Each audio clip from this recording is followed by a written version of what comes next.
Hallo zusammen schon, dass wieder bei Eurem Historienkanal Hut reisen wir zurück in ein der geheimnisvollsten Zeiten der Menschheitsgeschichte, des sogenannten Finsterzeitalter. Da wurde dies episch wirklich so leer und ohne Fortschritt, wie man uns oft erzählt. Oder steckt vielleicht ein ander Wahrheit dahinter, die bis heute verborgen blieb? Bever wir, natürlich nur bildlich gesprochen, die verschlossenen Türen der Vatikanischen Archive öffnen. Denkt daran, schnell ein Obu zu lassen und die Glock zu aktivieren, damit keine unserer Zeitreisen verpasst. Und schreit uns in die Kommentare, in welchem Land gerade zuschaut und welch Urzeit bei UK ist. Vielleicht liest hier ja jemand aus einer Zeitzone weit, die im Mittelalter verloren gehen können, ways? Also gut beginnen wir. Ein Zeitraum von ungefähr 1000 Jahren wird von Historikern als das Dunkelzeitalter beschrieben.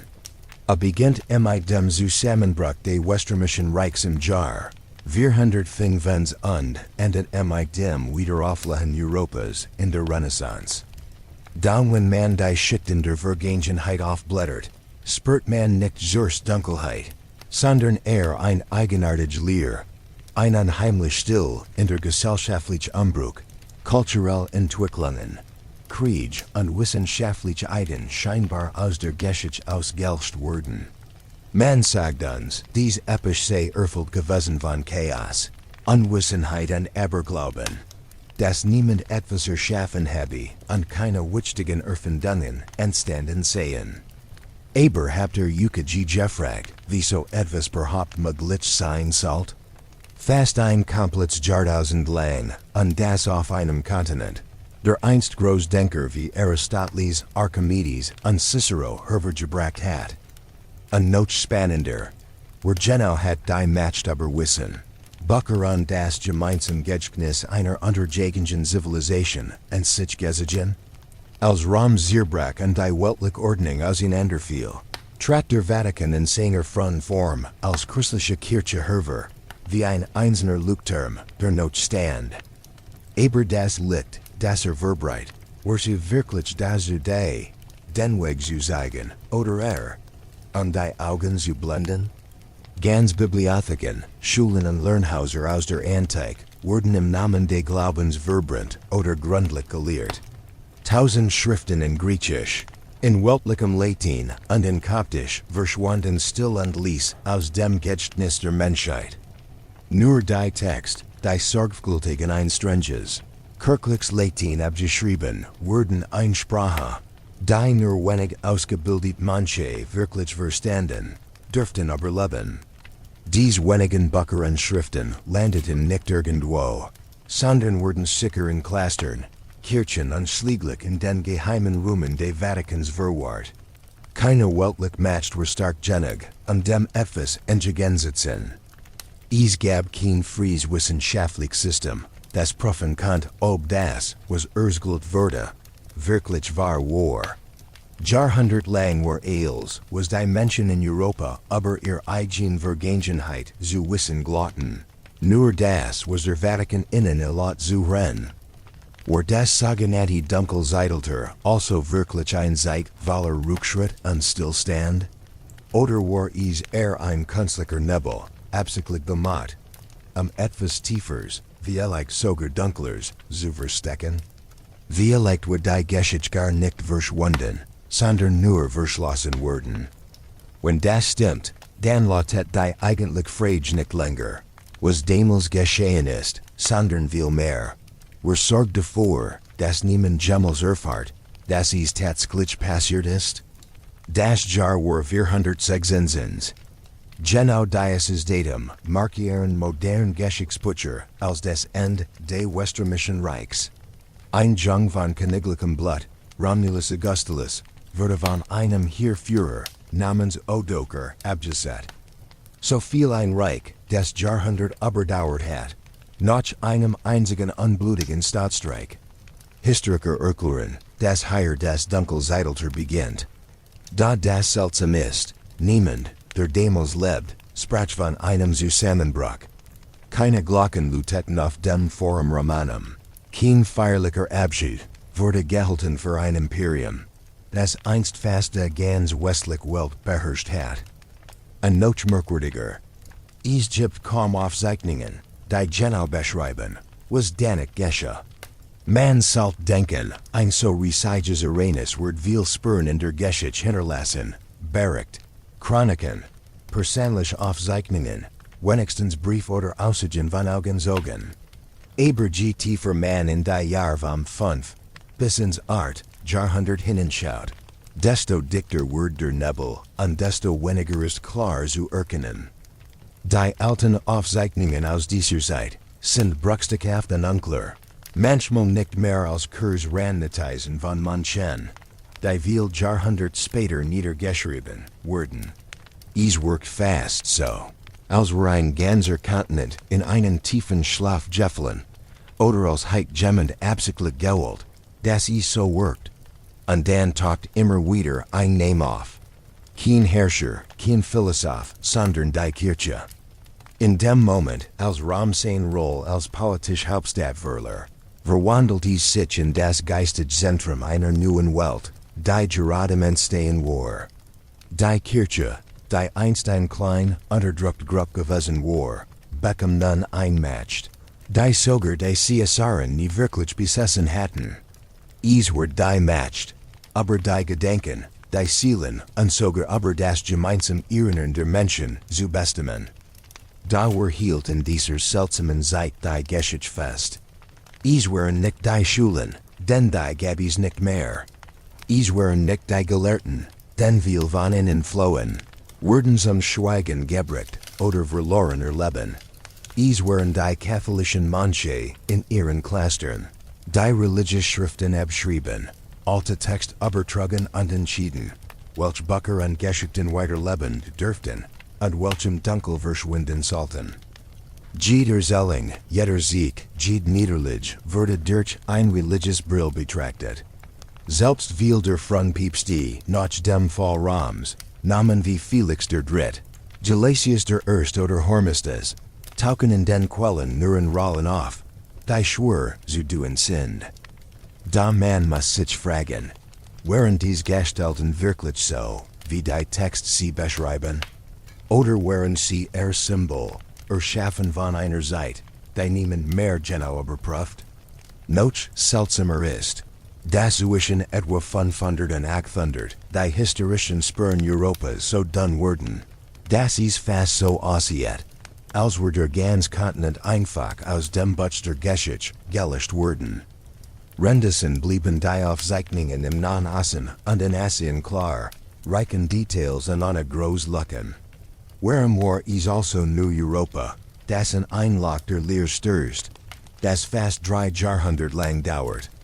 Die Warfrage lautet nicht nur, was wirklich passiert ist, sondern was bewusst aufgeschrieben wurde und wer die matcht hat, diese Entscheidung zu treffen.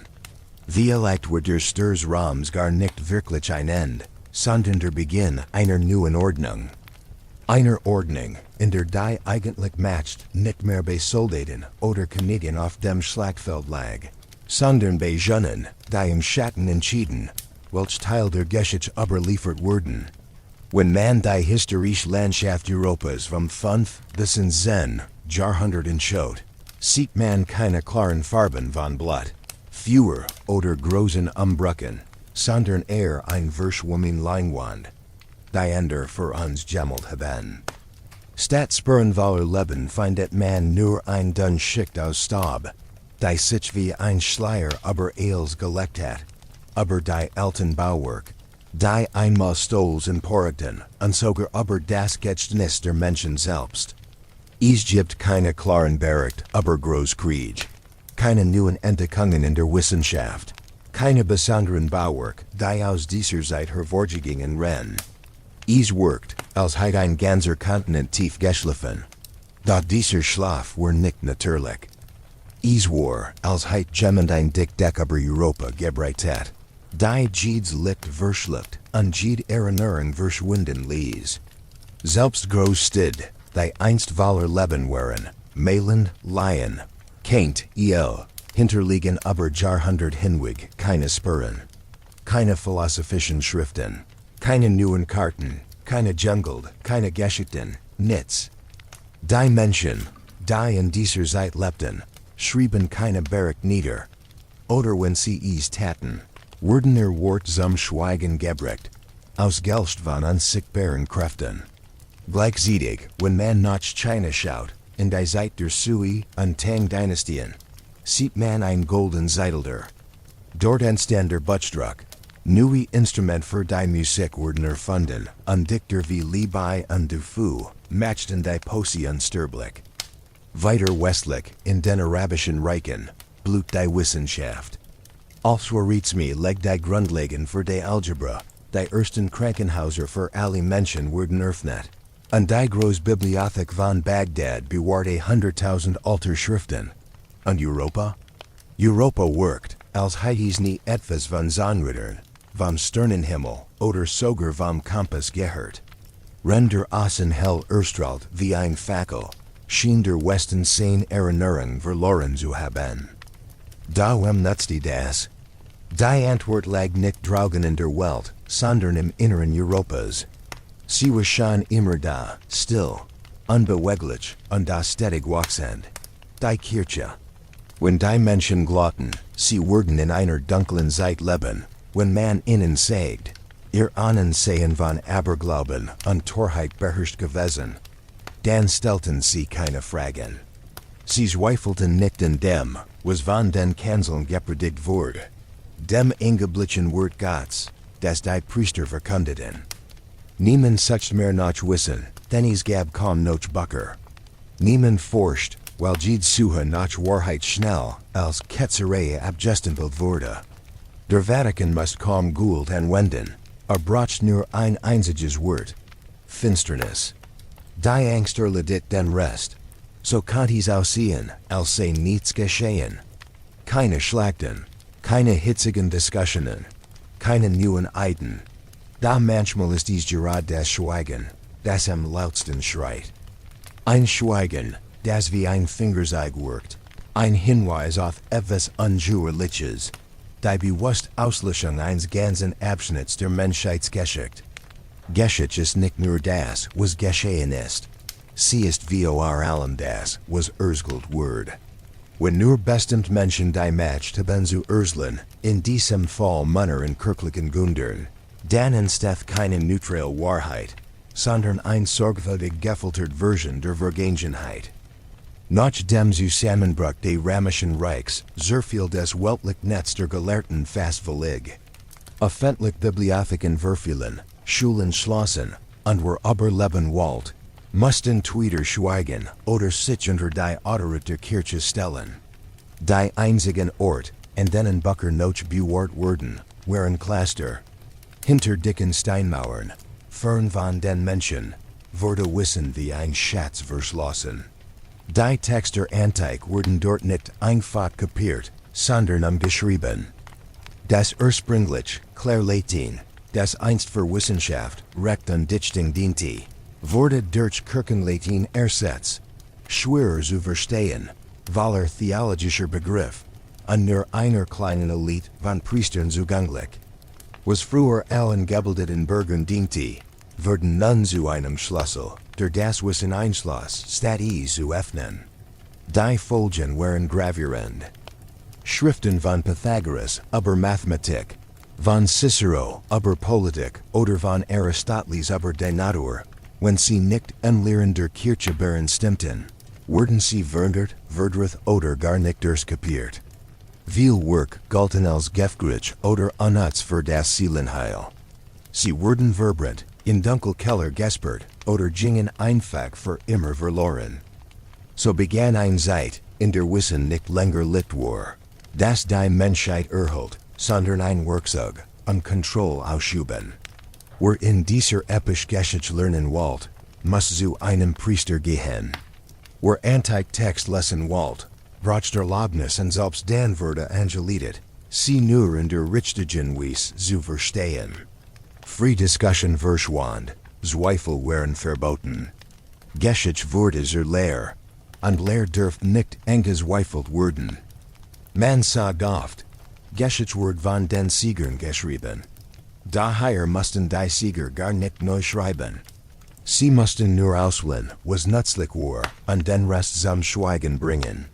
So entstand eine neue Version der Vergangenheit, nicht mit fewer und Schwert, sondern mit Tint und Schweigen. Das Schweigen hat seine eigene Sprache. Wenn wir alte Aufzeichnungen lesen, merken wir manchmal, dass ganz Jahrhundert fällen oder unklar wirken. So entstanden 20. Jahrhundert einmutige Idee, die sogenannte Phantomzeithypothese. Sie behauptet, dass etwa 300 Jahre der von Mittelalters, ungefähr von 604 bis 911, nie wirklich existiert haben. Mit anderen Worten, wir könnten in einer künstlich verlängerten Zeitlinie leben. Zuerst klingt das verrückt, wie ein Verschwörungsgeschichte. Aber dann entdeckt man seltsam Lücken und Widersprüche in den Chroniken. Warum gibt es so wenig verlässliche Berichte aus dieser Zeit? Warum widersprechen sich Quellen aus verschiedenen Regionen, wenn sie dieselben Ereignis datieren?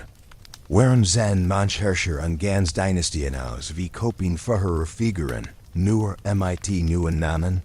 Ein berühmtes Beispiel ist Karl der Große.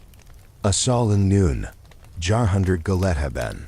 Da Wiels in seiner Herrschaft wirkt wie ein Spiegelbild von Konstantin dem Großen aus dem Wäre. Jahrhundert, von den Kriegszügen bis zu den Reformen. Es wirkt fast so, als hätte Gemmen die Vergangenheit neu aufgelegt. Die Frage bleibt, wer hat matcht den Grund gehabt, selbst die Zeit zu manipulieren? Historiker nennen drei Namen. Kaiser Otto III, der seine Herrschaft gittlich legitimieren wollte. Gerbert von Aurelak, ein Gelehrter, der später als Papst Silvester II, groß autorit Besses.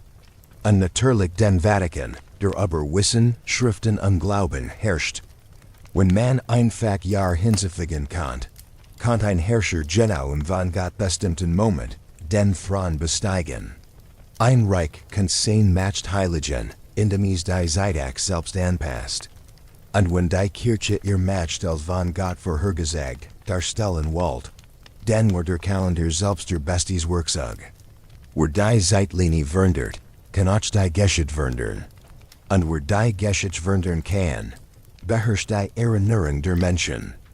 Auffällig ist, dass der Vatikan die sogenannte Phantomzeithypothese niemals offiziell abgelehnt, aber auch nie bestigt hat. Dieses Schweigen wirkt fast wie ein bewusst eingesetztes Mittel. Kein Ja, kein Nein, sondern ein Schweben im Unsichtbaren. Auf dies Weise bleibt jede Möglichkeit in der Hand der Kirche. Und niemand kann die Wahrheit vollständig überprüfen. Eine Institution, die sowohl das Wissen als auch die Zeit beherrscht, muss nicht einmal diskutieren. Sie braucht nur Geduld, das geht gegen dem Verstand. Vielleicht leben wir heute also in einer Geschichte, die so sorgfältig verndert wurde wie ein altes Manuskript. Ein Text von Schreibern geformt, die verstanden, dass man nicht nur mit Schwörtern, sondern auch mit Kalendern herrschen kann. Vielleicht ist die Welt nicht nur zerbrochen, sondern inszeniert, wie ein Theaterstück, in dem die Vergangenheit ausgespielt, die Zukunft geplant und die Gegenwart ein Raum ist, in dem echt Erinnerungen und erfundene Bilder heimlich ineinander übergehen. Wenn man die Liste der vom Vatikan verzeichneten Päpste zwischen dem Art und Zen Jahrhundert betrachtet, stößt man auf eine lange Reihe von Namen, jeder als Stellvertreter Christi auf Erden bezeichnet. Aber genau hier beginnt das Rätsel. Für viele von ihnen gibt es keinerlei greifbar Beweis, dass sie wirklich gelebt haben. Namen wie Sabinian, Stephan III, Valentinus Donus II oder Johannes Terstift C. existieren fast ausschließlich in vatikanischen Dokumenten. Es fällen Reliquien, Augenzeugenbericht, zeitgenössische Chroniken. All das, was man normalerweise erwartet, wenn eine Person wirklich Einfluss hat. Stattdessen bleiben nur Kursnotizen, Blaskizzen, so vage, dass man sich fragt, ob dies Figuren tatsächlich existierten oder ob sie bloß erfundene Lückenfüller waren. Einige weltliche Historiker haben angefangen, Dies Leerstel laut aussprechen. Vielleicht waris gar keine Leer Zeit, sondern ein freier Funding. Da warum salt man ein Papstlist filschen. Die Antwort liedender Matchter legitimate. Jeder Papst muss zeigen, dass ein Glide in einer ungebrochenen Kette war. Die bis zu Petrus dem ersten Jünger Christi, zerkriegt. Wenn dies Ketach nur einmal reist, were die Autorit des Papstens geschwickt. Also muss Luck gefüllt, jeder Felland abschnitt erfunden werden. Wenn ein Jahrhundert im Schatten lag, dann schrieb man einfach die passenden Namen hinein. Damit nicht genug. Auch heilig wurden erfunden oder zumindest ausgeschmückt. Figuren, die Einblick in genau den verdächtigen Jahrhunderten lebten, tauchten plötzlich auf, geschickten voller Wunder und Mördererdom. Reliquien nacken, wundersam Visionen, erscheinen wie durch Zauberhand, auf genau dann, wenn sie gebraucht wurden. Es wirkt, als were die Geschichte nicht dokumentiert, sondern inszeniert, und die Regie fort der Vatikan. Was aber erreicht dies kunstvoll Inszenierung? Sie erschuf ein heilig Geschichte, die der Kirche einen Anschein von Zeitlosigkeit verlieh. Ein Linie, die ungebrochen von Gott selbst bis in die Gegenwart floss. Ein Match, die unantastbar war, while sie sich auf das ewige Siegel göttlicher Bestimmung berief. Und so wagt Gemmen zu fragen, wenn ein Papst vielleicht niemals existiert, wie viel mehr von dem, was wir Geschichte nennen, ist dann nur ein geschickter Erfindung? Wenn Erinnerung durch Glauben geformt wird, und Glaub von denen kontrolliert wird, die Feder in der Hand halten, dann wird Wahrheit biegsam wie Walks. Sie existiert vielleicht irgendwo, aber wir sehen nur die Version, die uns gesehen wird. Und das ist dies etwas, das sich nicht filschen lässt, den Himmel selbst. Ein total Sonnenfinsternis, die zu einem bestimmten Datum, aber einem bestimmten Ort erscheint. Kann Jahrhundert im Voraus oder im Rückblick, die erstaunlicher Genauigkeit berechnet werden. Sie ist ein Uhr, die nicht auf menschliche Tuschung reagiert. Darum war die Astronomie immer das schärfste Werkzeug, Zeitlinien zu überprüfen. Aber genau heiers diesen modernen Forscher auf etwas Unheimliches. Sie verglichen alte Bericht von Griechen, Juden und Chinesen, den westlichen Chroniken, des sogenannten dunklen Zeitalters, und sie fanden Lücken. Sprung, Widerspruch. Sonnenfinsternis, die im Osten beschrieben wurden, hatten im Westen keine Spur. Und ihre Gnisse, die Einblick im Schatten einer Finsternis geschehen, erreichten sich laut Himmelsrechnungen unter hellem Tageslicht. Manchmal klafften die Unterschied nicht nur in Tagen, sondern in ganzen Jahrzehnten oder Jahrhunderten. Und was geschah den Astronomen, die diese Abweichungen bemerkten? Sie wurden nicht ermutigt, nachzuforschen. Stattdessen zwang man sie, Berechnungen so zu enduren, dass sie zur offiziellen Chronologie passen. Ein klarer Himmel dürft nicht in den Akten stehen, wenn die Kirche ein Sonnenfinsternis verzeichnet hat. Die Sterne wurden neu gerechnet, damit sie zum Glauben passen. So entstand ein Paradox Welt, in der sogar die Beugung des Himmels und die Wünsche Magteigen eingepasst werden musst. Und die Wahrheit, die eigentlich ewig und unzerstörbar sein sollt, wurde in den Schatten gedrängt. Wenn ein Himmelserenes nicht in das offizielle Bild der Geschichte passt, wurde es nicht nur übergangen, sondern oft als Fehler, Täuschung oder gar Werk des Teufels abgestempelt. Wir vergessen leicht, dass der Vatikan einst nicht nur Einfluss auf Kneise und Herrscher hat, sondern auch auf die größten Astronomen seiner Zeit. Die Vatikanische Sternwart, die Specula Vaticana, wurde zwar im 16.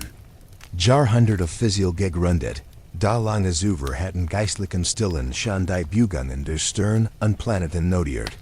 Dies geheimen Aufzeichnungen, die nie öffentlich geteilt wurden, bildeten ein verborgenes Archiv von Zeit, Raum und Geschichte. Were aber die Stern bestimmt, kann auch die Zeit selbst in neue Formen pressen, und damit das Verständnis der Menschheit von Vergangenheit und Zukunft lenken. So wurde der Himmel nicht verfälscht, denn es spricht immer die Wahrheit. Aber die Menschen verderten die Geschichten, die sie aus dem Himmel lassen. Stern und Finsternis lugen nicht, da die Deutungen wurden so ungeschrieben, dass sie in das religious Weltbild passen. Heute, MIT Computern und Algorithmen, kennen wir Himmelsergebnisse auf die Minute genau zurückrechnen. Und die entstehen Fragen, manch Finsternis am Kommentar, die in alten Chroniken als heiligen Welterschüttern beschrieben wurden, haben im Himmel gar keine Spur hinterlassen. Wie kann das sein? Warum schweigt der Vatikan bis heute? Im Mittelalter wurden Gene, die Wagden, den Sternen zu vertrauen und Wahrheiten zu sagen, die der Kirche nicht gefallen, gnadenlos zum Schweigen gebracht. Giordano Bruno wurde auf dem Scheiterhaufen verbrannt. Galileo musste fendlich weiterrufen, was durch sein Teleskop gissen hat. Nicht, weil sie falsch lagen, sondern weil sie etwas ruhten, das verboten war. Den waren Lauf der Zeit und die Ordnung des Kosmos. Wenn Menschen nicht mehr sicher wissen, wo sie in der Zeit stehen, wird Erinnerung weich wie Tong, und aus ihr keinen Niffen gefirmt werden. Man sagt oft, Europa sei nach dem Untergang des Römischen Reichs in ein lange Nacht gefallen, ein dunkel Zeitalter, das fast 1000 Jahre dauert. Die Menschen heiten vergessen, wie groß die Erde ist. Sie kannten keine genauen Karten, wussten kaum etwas über Fern, Länder und Meer.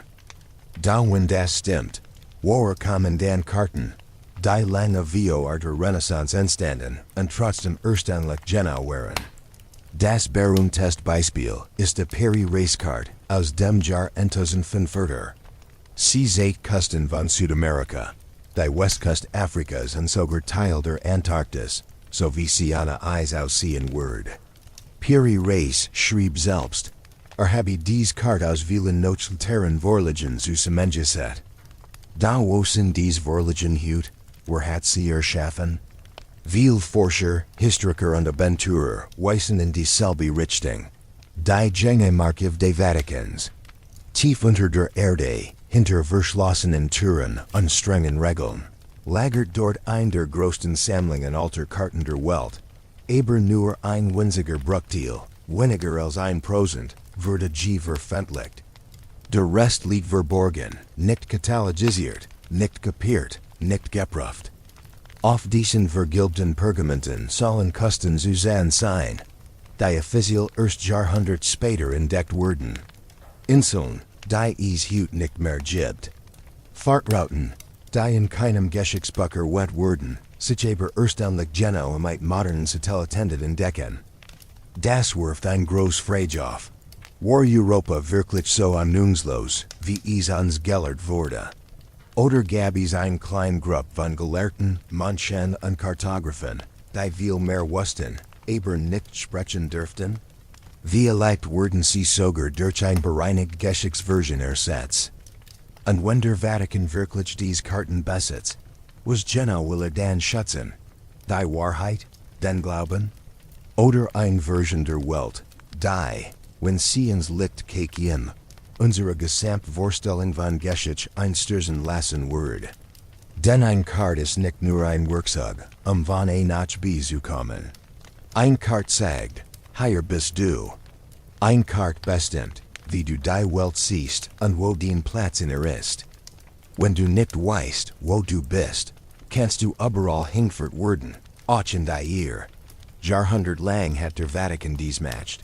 Die Welt zu zeichnen, sie dann wieder verschwinden zu lassen und die Erinnerung der Menschheit zu lenken. Ohne Karten wird Geschichte kein Weg mehr, sondern ein Labyrinth. Ein Labyrinth, in dem wir nur den Faden folgen können, die Gemmen den Durs für uns gelegt hat. Vielleicht, ganz tief unten in den Steinbagen des Vatikans, gibt es noch den wahren Ausgang, aber die meisten von uns dürften ihn niemals sehen. Ein Europa, das wir uns oft als blind und verloren vorstellen, taumelt zwischen den Resten einer untergegenden Kultur. Dieses Bild wurde aber Jahrhundert eingerichtet, wie eine Wahrheit, die niemand anzweifeln sollte. Aber was, wenn dieses Bild nur ein sorgfältig bemaltes Bühnenstück war? Überall in Europa tauchen Dinge die nicht ins Bild passen.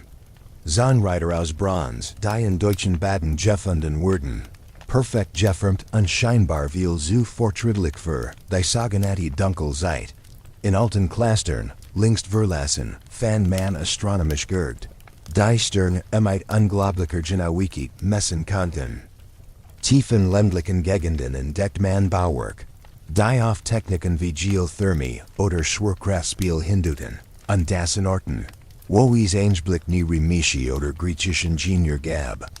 Wer wusst, wie so etwas gebaut wird? Wer verstand dies Geheimnis in einem Zeitalter, von dem man uns erzählt, es sei voller Angst und Aberglauben gewesen. Die Geschicksbücher nennen solch Fund Animalien, klein Curiositäten, die man schulterzucht ignoriert. Da je mehr solch Dinge auftauchen, desto größer wird die Frage. Ist Europas Wissen wirklich verloren gegangen?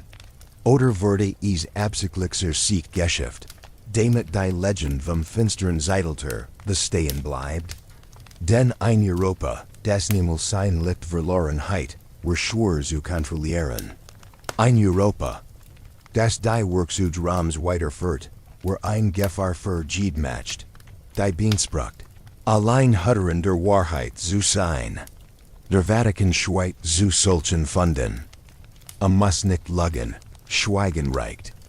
Viel ausgerbungen, wie Alm auf Land, das einst der Kirche geharrt, dürfen nur mit Genehmigung der Behörden geschehen, und mit stillen Nicken Rams, which dich Fund verschwinden so rasch in Kisten, das man nie wieder von innen hört. Archbalogen, die dagegen auf Begehren, verlieren ihr Arbeit, ihr Geldspur oder gar den Zugang zu Grabungsten. Und wer dennoch weiter spricht, wird abgestempelt als Fantast, Spinner, Verschwörung Schirit. Da je tiefer man schaut, desto mehr zeigt sich ein Muster.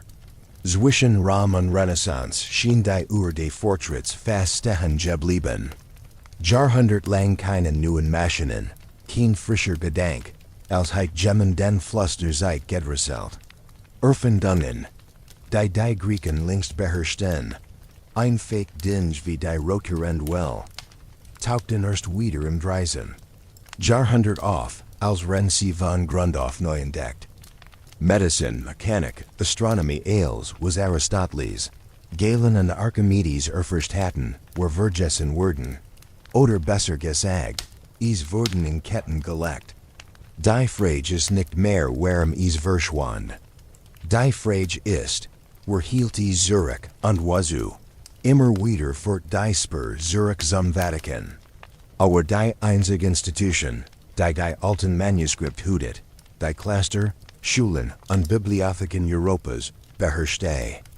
Das Wissen der Welt lag in seinen Händen, und es wurden nicht zerstört, sondern dosiert. Stück für Stück, so viel wie Tig, aber nie so viel. Verzigerung wurden zerwaf, were aber die Zeit bestimmt auch aber Vergangenheit und Zukunft.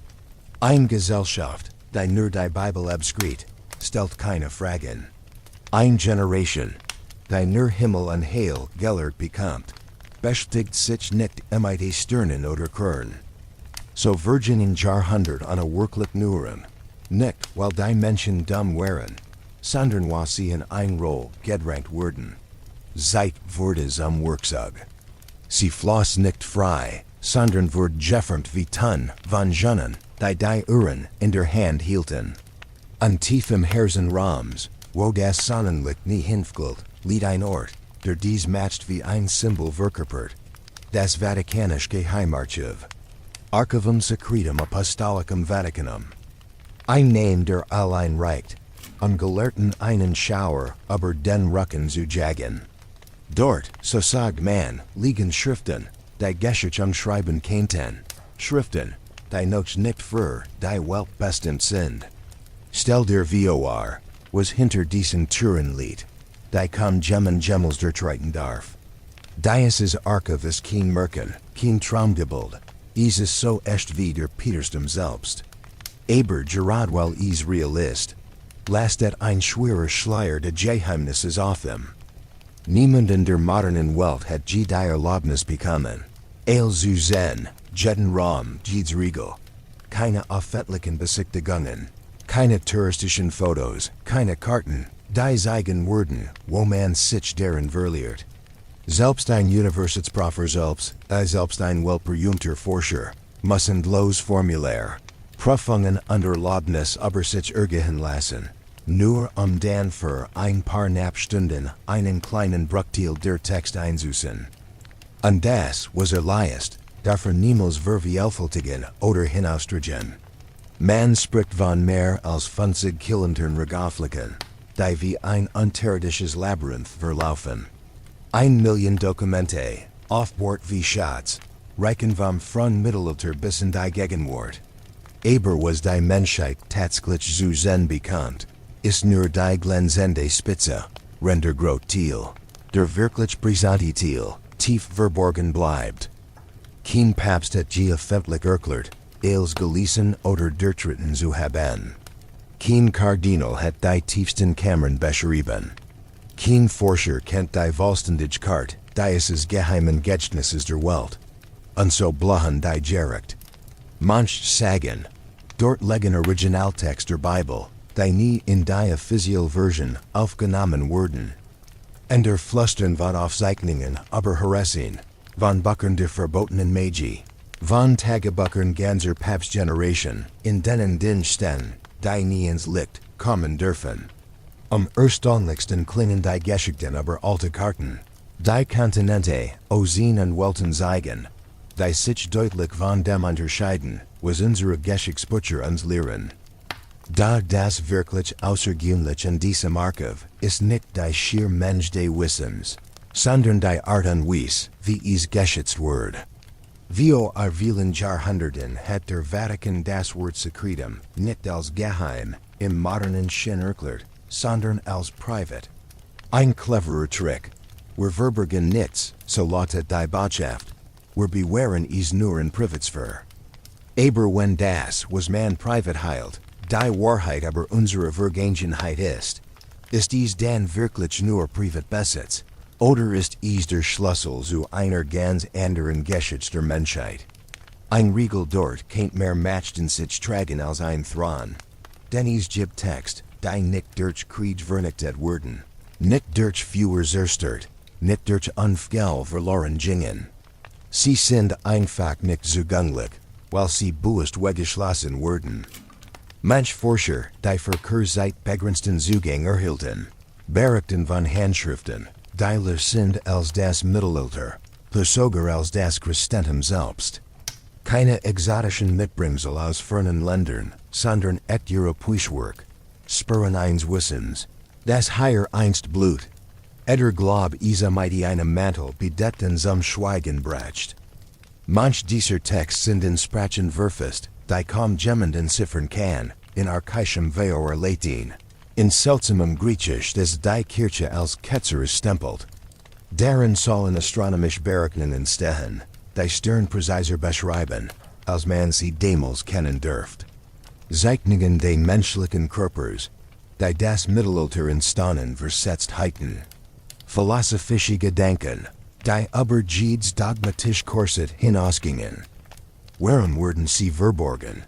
Weil sie gefährlich wären. Nicht für die Menschen, sondern für die Macht, die über ihnen thront. Stell dir vor, ein Manuskript, das bereits im 4. Jahrhundert Geometrien beschreibt, die erst 1500 Jahre später in Europa wieder entdeckt wurden. Ein anderes, das elliptische Planetenbahn schildert, lange bevor Kepler geboren war. Oder ein keltisch-latinisches Heilerbuch, dessen Rezept selbst modern Hörst noch nicht begreifen. Die Schriften sind nicht verloren, sie worten. Sie ruhen hinter Türen, die niemand öffnen darf. Und das unheimlich. Wann immer irgendwo ein Fragment auftaucht, ein Seed, ein Fetzen Pergament, taucht stets jemand auf, es einzusammeln. Immer unter edlen Vorwanden, zum Schutz der Kulturabs, zum Wohl der Gläubigen. Aber im End verschwindet es wieder, im Schweigen, im Schatten, im Herzen des Vatikan. Die Wahrheit braucht keine Mauern, sich zu schützen. Sie muss nicht in einem dunklen Raum verschlossen sein. Sie muss nur atmen dürfen, frei und offen. Der Vatikan stellt sich über die Jahrhundert selbst als Hüter und Torwächter dar. Entschied, was die Menschen wissen dürfen und was besser verborgen bleiben sollt. Aber gefährlich bedeutet in diesem Fall nicht falsch. Es bedeutet, zu wahr, zu frei oder zu mächtig, von allen sofort verstanden zu werden. Vielleicht sind die verborgenen Schriften gar nicht verloren. Vielleicht ruhen sie noch heute in stillen Kammern hinter Steinwänden, ordentlich aufgerät in alten Holzregeln, geschützt wie aus Staub und Zeit. Da solange niemand sie lesen darf, solange sie nicht geteilt, besprochen oder verstanden werden, ist dies fast so, als wenn sie vernichtet. Das ist es die heimtückische Art der Zerstörung. Wissen so zu bewahren, dass es nie benutzt werden kann.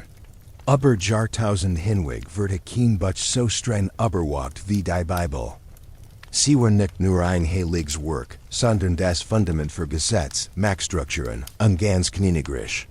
Von Europa bis Südamerika diente sie als Herrstig eines riesigen Glaubensreiches. Aber nur wenig ahnen, dass die Bibel, die wir heute kennen, nicht das erste Original ist. Sie ist das Ergebnis von Auswahl, Bearbeitung, Ausgleich und Streichung.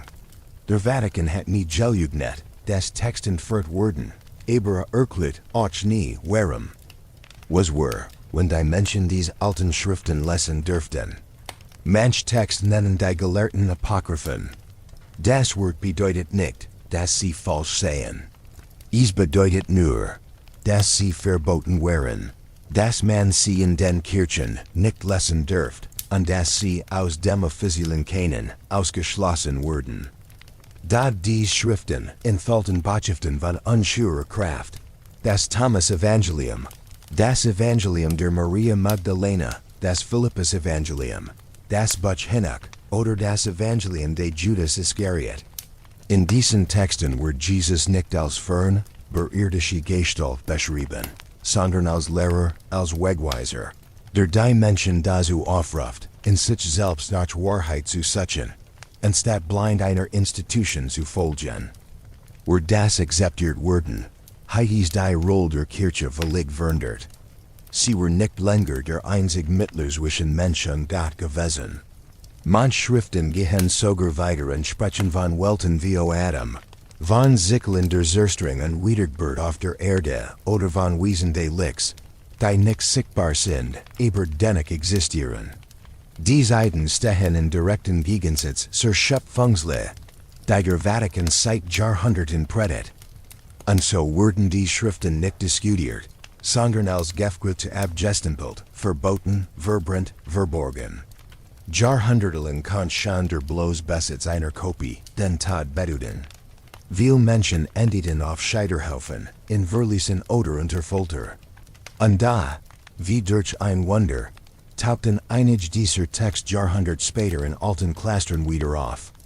Manche hatten sie heimlich abgeschrieben, als ob sie wussten, dass die Wahrheit eines Tages wieder ins Licht kommen sollte. Heute sind manche davon zugänglich, da der Vatikan schweigt weiter. Spricht von heiliger Tradition und vermietet jede Anerkennung. Aber die Frage bleibt, wenn dies Text wirklich wortlos ren, warum hat man sie so lange so streng versteckt? Vielleicht versteht man nicht den Glauben in die Wort selbst, sondern den Mut der Menschen, Fragen zu stellen. Den Jedes großer Wachen in der Geschichte begann mit einer einfachen Frage. Nicht jeder Krieg wird mit Schwertern und Schilden geführt. Manch Krieg sind leiser, unsichtbar, aber genauso zerstörerisch. Es sind die Krieg gegen Eiden, in denen das Wissen selbst der Feind ist. Im Mittelalter, besonders in den dunklen Jahrhunderten, war jede Neugier ein Gefahr. War es wagt, aber die Grenzen der offiziellen Lehre hinauszudenken, riskierte sein Leben. Philosophen, Hurst, Historiker, Astronomen, jeder, der nach neuem Wissen sucht, konnte der Ketzerei beschuldigt werden. Die Strafen waren grausam, Gefängnis, Folter, Scheiterhaufen. Ein Symbol für diesen Kampf war Giordano Bruno, Philosoph, Kosmologe und Dominikaner Mensch. A Glot nicht in Rebellion, a Glot in Grage. Vorin war das Universum zu gültig, nur ein Zentrum zu haben. Alert, das ist unslide stern. Unslide welten gieb. Das Gott zu groß sei, in ein einziges Butchges winkt zu werden. Für dies Gedanken wurde im Jar entosen Section auf dem Campo de Fiori in Rom lebendig verbrant. Nur einer von Tausenden.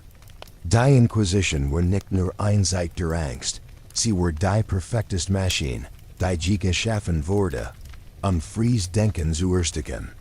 Nicht nur Menschen wurden zerstört, sondern Eiden.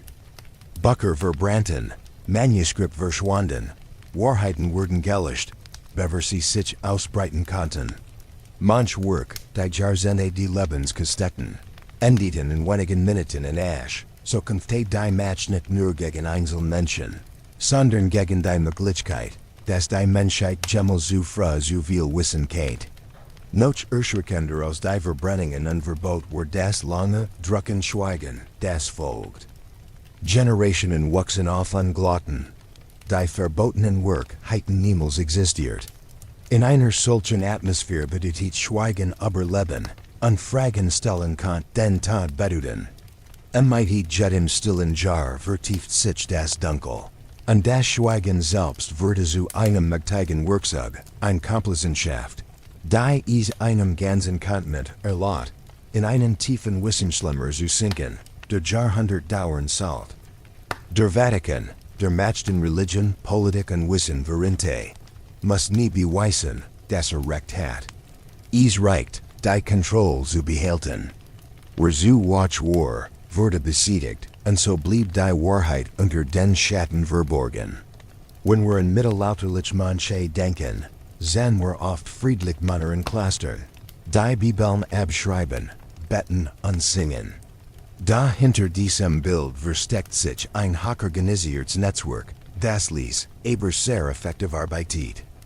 Es war wie ein Geheimdienst, dessen war Missionbücher waren. Dem Jahrhundert, als Reich sehr vielen Bibliotheken verloren gingen und antikes Wissen über Europa verstreut war, begann die Kirche eine unaufhörliche Kampagne, Jedes Manuskript zu sammeln, bever es in ketzerische Hand fallen konnte. Wofür dies Mission aus? Nicht die Päpstie, nicht die Kneich. Die Aufgabe fiel den Monsorten zu, den Benediktinern, die in fast jedem großen Kloster Europas präsent waren. Den Franziskanern, die geistig lokale Gemeinschaften errichten, den Dominikanern, den Vollstreckern der Inquisition, und den Jesuiten, die Männer von Intellekt, Strategie und absoluter Loyalität waren. Unter dem Banner der Bewahrung der Religion erhielten sie Zugang zu allen Ländern, Bibliotheken und Gelehrten, von denen bekannt war, dass sie wertvoll Manuskript besagen. Sie kamen nicht mit Waffen, sondern mit Einladungen, Gebeten und leeren Rucksäcken, bereit, mit Wissen gefüllt zu werden. Unslide Antiktext, Griechisch, Römisch, Persisch, Egyptisch, von Mathematik und Philosophie bis zur Astronomie, wurden ausgeliehen und nie zurückgegeben. Ganz Bibliotheken, die 1000 von Büchern besagen, reduzierten sich unter der Obhut der Manche auf Regal voller Bibeln und Kommentare. Alles was nixer leer passt, wurden entfernt oder umgeschrieben, in die theologischen Narrative zu passen. Die Originale wurden nicht verbrannt. Verbrennen war barbarisch und sichtbar. Der Vatikan war raffinierter. Die Manuskript wurden in sicher Ort gebracht, wo niemand sie sehen, berühren oder suhlen konnte. Das Geheimarchiv des Vatikans wurde zur letzten Ruhestätte für die meisten dieser Werk. Aber Jahrhundert hinweg sammelten die manche nur den Glauben, sondern auch das tiefste Geheimnis der menschlichen Zivilisation. Sie waren Archiver, Zensoren, Radier der Geschichte. Argumente waren untig, Schweigen reicht. Als das Antiklicht des Wissens hinter Steinmauern verborgen wurde, begannen die Menschen zu glauben, dass die Welt wirklich dunkel sei. Das Licht were konzentriert, kontrolliert, nur verfügbar für diejenigen, die Schlüssel besitzen. Da nicht alle Buten sich einig gellert überletten, indem sie die Wahrheit versteckt hielten. In Lauf der Zeit entstanden Geheimnetzwerk, Gesellschaften, deren Existenz offiziell nicht verzeichnet war. Vom 11 bis 14. Jahrhundert tauchten es Spuren auf, seltsam Symbol in Kirchen, Geheimnisvoll Schnitzerien in Krypten, Architektur, die weit über das Wissen ihrer Zeit hinausging. Die bekanntesten dieser Gruppen waren die Freimaurer. Ursprünglich Handwerker, wurden sie zu einer verschlossenen intellektuellen Gemeinschaft mit Symbolen, Ritualen und Hierarchien. Sie errichteten Europas Großkathedralen und schmückten sie mit Zeichen, die nichts mit dem Christentum zu tun hatten. Sonne, Mond, Auge, Spiralen, mathematisch Muster. Die Rosenkreuzer, ein weiter mystische Bruderschaft, sollen altes Wissen aus Ägypten und Babylon bewahrt haben, aber Generationen weiter gegen in handschriftlichen Manuskripten und geheimnisvollen Metaphoren. Diese Gruppen waren mehr als nur Geheimbund. Sie bewahrten Wissen, das die Kirche kontrolliert, und hielten den Funken des alten Lichts lebendig. Ihr Ton war still, verborgen, aber unerschütterlich. Rund Europa in Dunkel der offiziell gelehrten Geschichte schlief, leuchteten diese Geheimgesellschaften wie klein verborgen Stern, die darauf warteten, die Welt eines Tages wieder zu erholen. Alchemisten wurden von der Kirche oft als Zauberer gebrandmarkt, da in Wirklichkeit waren sie Chemiker, Philosophen und Astronomen. Sie suchten nach Wahrheiten jenseits der Grenzen des offiziellen Glaubens, nach Wissen, das lange unter Steinmauern begraben lag. Diese Gelehrten gehörten zu geheimen Gesellschaften, die einen unsichtbaren Faden verband. Sie leugneten die Religion nicht, aber sie unterwarfen sich auch nicht vollständig. Sie glaubten, dass ein ursprünglicher Strom alten Wissens daraus versteckt worden war, und dass dieser Aufgabe sei, ihn zu bewahren. Viel Symbol der Freimaurer können als Karten gelesen werden, nicht als Straßenkarten, sondern als verschlüsselt Hinweis auf Wissen, das verborgen bleiben muss. Geometrisch Muster, der Buchstabe G für Gott, Geometrie oder Gnosis, der Zirkel und das Winkelma. Jedes Symbol trug Geheimnis in sich, die nur Einheit verstanden. In einer Welt, in der ein falsches Wort den Scheiterhaufen bedeuten kann, war dies eine Möglichkeit, die Wahrheit weiterzugeben, ohne entdeckt zu werden. Die Geheimgesellschaften standen dem Vatikan nicht offen gegenüber, da sie wirkten im Schatten als Gegengewicht. Sie wollten die religiöse Autorität nicht stürzen, sondern nur sicherstellen, dass die Flamme des Wissens nicht erlosch. Das wirft ein wichtige Frage auf. Wenn sie Teil der Wahrheit über Jahrhundert bewahren konnten, bedeutet das, dass der Vatikan nie die Wahlkontrolle hat. Geschichte hinterlässt immer Spuren, und oft sind es die stillen Wächter am Rand, die den Schlüssel zu einem Ausweg aus dem dunklen Zeitalter besitzen. In jedem totalitären Regime ist die Wehrmacht nie nur in Waffen oder Reichtum zu finden. Die dauerhaftest Macht ist die Kontrolle über das Denken der Menschen. Gedanken zu steuern, muss man sie nicht manipulieren. Man muss sie einfach mit nichts zum Nachdenken lassen. Wenn Geschichte nur einigen wenigen gehört und Wissen in winzigen, genemigten Portionen verteilt wird, lehrt sich der öffentliche Geist allmählich.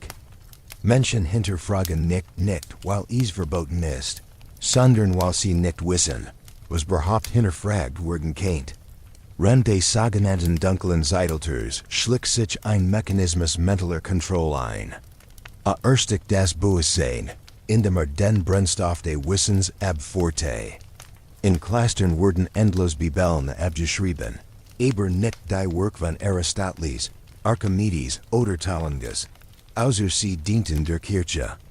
In Kirchen erzählt man vom Himmel, von Heil und Sund, aber nicht von der wahren Geschichte, von der Macht der Sprache oder den Strukturen der Welt. Generation für Generation wuchs auf mit einer einzigen Vision. Sie sehen sunder. An nur die Kirche besitzt den Schlüssel zur Erlösung. Unwissenheit würde zu Tugend. Wer wenig wust, galt als fromm. Wer Fragen stellt, galt als gefgrüch. Wissen selbst hört auf, edel zu sein. Würde zu einem Zeichen von Arroganz, je sogar von Ketzerei. Dies wer keine natürliche Unwissenheit.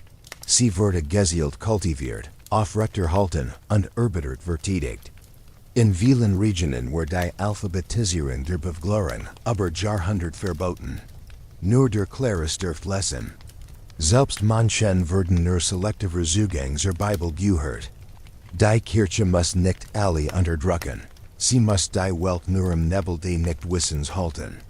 Und wer sein ganzes Leben im Nebel verbracht, lernt, in Verlicht zu halten. So gesche die Kontrolle des Geistes langsam, aber Jahrhundert. Sie were subtle, geultlos, unsichtbar. Eils was is bracht wer zeit, schweigen und vergessen. Wer zu viel wust, wurde zum Auenseiter. Die Welt geriet in einen Kreislauf. Und wer die Schlüssel zu Erinnerungen Zukunft hielt, muss nur schweigen. Die Wahrheit verschwand, nicht durch Führer oder Schwert, sondern durch Geld. Licht wurde zu einem Privileg, das man nur sein dürft, wenn es gemmen der Lot. Die Ironie ist bitter. Wissenschaften seth aus Neugier, aus dem Wunsch zu verstehen, und da wurde genau dies Neugier zu Sund erklärt. Nicht, weil sie falsch war, sondern weil sie richtig war.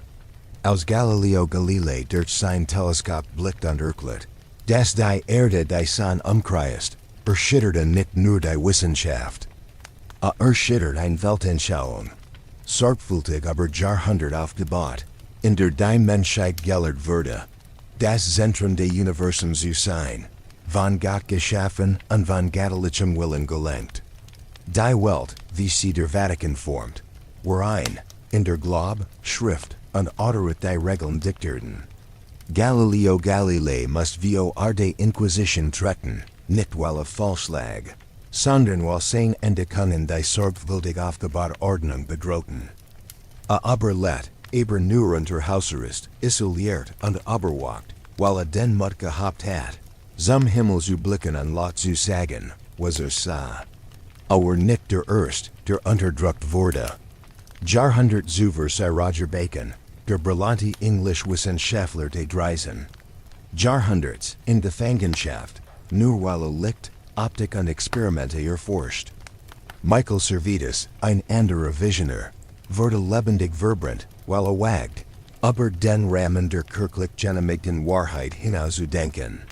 Das Problem war nicht die Wissenschaft selbst. Das Problem war die Kontrolle über die Wahrheit.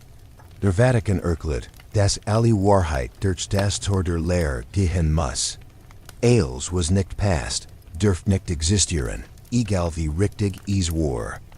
Mittelalterliche Universitäten, viel von der Kirche betrieben, waren keine Ort der freien Forschung, sondern Schulen des Gehorsams. Studenten lernten, korrekt zu denken, Dogmen zu folgen, nicht Fragen zu stellen. Antiktext von Aristoteles, Archimedes oder Talendes wurden weggeräumt oder nur einer kleinen, ausgesuchten Gruppe zugänglich gemacht. Als außerhalb dieser engen Box galt als Ketzerei. Noch erschreckender war die kollektive Angst, die daraus entstand.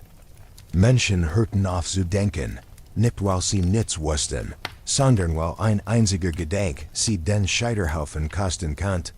So wurde die Wissenschaft zu einem Fremden in den Ländern, die sie einst hervorgebracht hatten. Erst Jahrhundert später, wenn der Renaissance und der Aufklärung, begann die Menschheit, die unsichtbaren Ketten abzuschütteln. Aber wie viel Jahr waren verloren? Wie viel Erfindungen erstickt, wie viel Wahrheiten gerettet, bevor sie überhaupt geboren werden konnten? Man muss sich vorstellen, dass Menschen einst komplex Beobachtungsgeist bauten, monumentale Strukturen entworfen und die Stern mit erstaunlicher Präzision beobachten. Dann verschwand all dies plötzlich von der Zeitachse nicht durch Krieg oder Naturkatastrophen, sondern weil es nicht in die offizielle Geschichte passt, die mit Teigen Urslen wollten. Fast 1000 Jahr lang, vom Fall Rams bis zur Renaissance, soll Europa im Schlaf der Unwissenheit gelegen haben. Ohne große Erfindungen, ohne bedeutende Bauten, ohne wissenschaftlichen Fortschritt. Seltsam ist, dass an der Zivilisation gleichzeitig nicht schliefen. China erfand Buttdruck, Kompass und Schießpulver. Die islamische Welt übersetzt die antikes Wissen, matcht Fortschritt in Medizin und Optik. Indien entwickelt Mathematik, Astronomie und Medizin weiter. Nur Europa unter kirchlicher Kontrolle schien nichts zu wissen. Aber es fällt nicht in Kreativität, es fällt in Anerkennung. Erfinder, Denker, Architekten existierten vielleicht, aber ihr Arbeit wurde verschwiegen, gelöscht oder durch Wunder ersetzt. Wenn ein außergewöhnliches Bauwerk entstand, such niemand nach dem Ingenieur. Man erzählt, ein Heiliger habe den Stein berührt, und die Kathedral sei aber not emporgestiegen. Maschinen wurden als göttlich Geschenk bezeichnet, ungewöhnliches Wissen als Offenbarung Gottes. Wunder wurden zur Erklärung für alles, was keine andere Erklärung haben dürft. Dieser Zellen were alles andere als harmlos. Sie rot den Glauben an menschliches Potenzial, erstig die Neugier und hinterliche Generationen, die zu eingeschuttert wären, Fragen zu stellen. Und das sind Spuren geblieben. Alte Karten, Dokumente tiefen den Geheimarchiven des Vatikans, einig glauben, dass sie Beweis für die unterdrückten Perioden der Kreativität enthalten. Selten Notationen unbekannten Ursprungs, Blaupausen jenseits der Fähigkeiten der damaligen Zeit, rätselhaft Hinweis, die niemand zu entziffern wagt. Aber wenn Wunder als Ausrede dienen, wird jede Frage zur Sünde. So wurde, Stein für Stein, Wissen durch den Nebel de Dogmas ersetzt. Niemand erinnert sich an die Schöpfer, da jeder erinnert sich an das Wunder. In diesem kollektiven Vergessen wuchs die Macht still, fast unsichtbar. Ketten oder Gould waren nicht nötig, wenn keiner in einem Gefängnis aufwachsen, das sie für ein Schul hielten.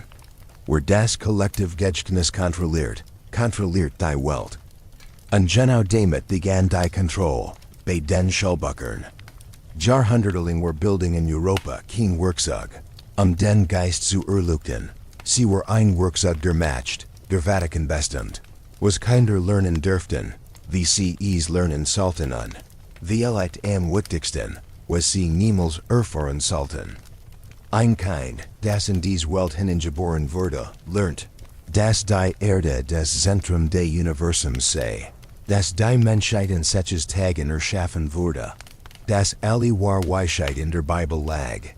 Wenn etwas dem widersprach, lag der Fehler nicht beim Wissen, sondern beim Kind. Von klein auf lernten sie, zu glauben, bevor sie verstehen konnten. Auswendig zu lernen, bevor sie fragen dürften. Kritisches Denken galt nicht nur als antig, es galt als gefährlich, sogar sündhaft. Gehorsam war die Hochstugend, Glaub das oberst Gebet. Da noch being steigender als das, was gelehrt wurde, war das, was verschwiegen blieb. Die Kinder erfuhren nichts über andere Zivilisation, aber die Wissenschaften Griechenlands, die Medizin des Islams oder die Erfindungen Chinas. Ihnen wurden nicht beigebracht, dass Menschen ihre eigene Zukunft gestalten könnten. Als Wissen kam von Gott und dürft nur durch die Kirche vermittelt werden. Dies war keine Unachtsamkeit, es war eine Strategie.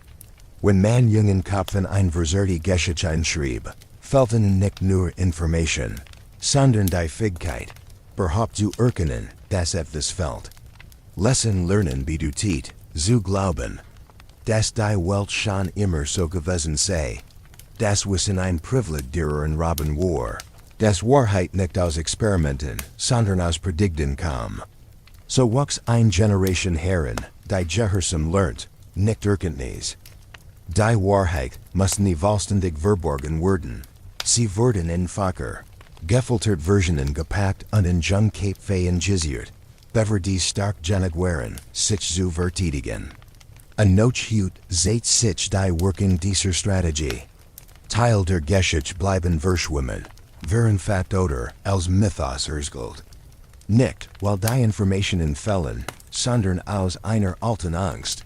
Wenn Menschen die Vergangenheit zu klar erkennen, beginnen sie zu fragen. Und ein Fragen Generation bedeutet ein Brickeld matcht, worin die Kontrolle der Geschichte denkt, sieht oft verbrannt Bucker, verstummt Gellert oder verborgen Manuskript in den Archiven des Vatikans. Da Egypt subtiler Weege, McTiger Weege, die lange werksamer sind als Jede Flamme der Inquisition, das Schulbuch. In nun Zen. Jahrhundert im Zeitalter der industriellen Revolution, de Nationalismus under standardisierten Bildung, lernten Millionen Kinder genau das, was die Eliten als Wahrheit fesselgen wollten. Geschichte wurde zu einem Werkzeug der Politik. Das Konzept des dunklen Zeitalters selbst wurde im Mittelalter nicht benutzt. Es wurde erst in nun Zen.